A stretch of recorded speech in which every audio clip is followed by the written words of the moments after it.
the first premise that international parental child abduction is real. It happens and is closer than we think.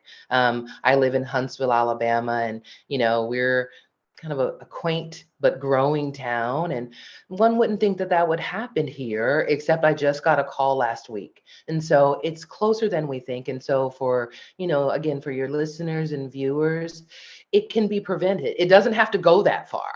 And so if they are aware of families for which there might be risks of this, and there are definitive risks, that there is the potential for relationship breakdown, the potential abductor has resources and support in another country for which they could easily remove the children. The children have dual nationality. The passports are in the possession of the potential abducting parent. There are any number of scenarios that can happen, but it can be prevented. And the number one way to prevent it is for parents who suspect it to put safeguards in place. Among them, enrolling their children in the Passport Issuance Alert Program, enrolling them in the Department of Homeland Security's Prevent Abduction Program, for which they'll need a good court order that has travel restraint language.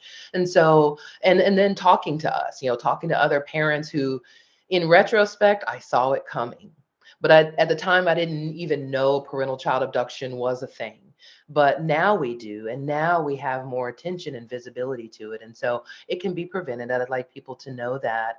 And then I would just restate that when there are the blessings of reunification, it is a lifelong process. You were 100% on point when you said, we may never know all that abducted and alienated children are going through and have experienced. As I told you at the beginning, I'm still learning things today, 10 years later, that happened to my daughter when she was in a foreign nation. And so it's very tempting to make our pain equivalent. The pain of the seeking parent, the left behind parent, the alienated parent, it's very tempting to equate our pain with theirs, but it's not. And we have agency and we have some choices and power, and our children did not. And so I think it's so important to draw upon empathy, and at a bottom line, remember that we don't know, and to approach it in that way. And I think that grace, giving grace to our children when they shut us out, when they yell at us, when they isolate, at least we have them back. And then for those who are preparing for that wonderful day like you are, remembering when they do, let's store up that grace and store up the empathy. So when they come, it is truly all about them. Yeah, and that's it, grace and trusting God through all of it, and praying for that strength and understanding and that peace. We had Bible study last night with our organization.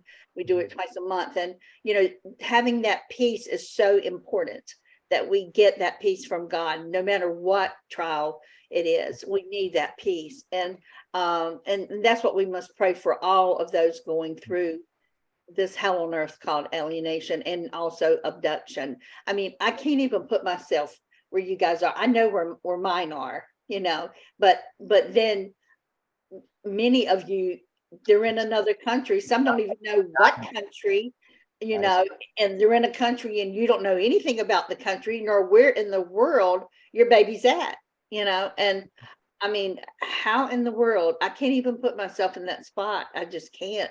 I don't know. That takes much more grace than I have at this moment. But give us grace. it is sufficient, absolutely.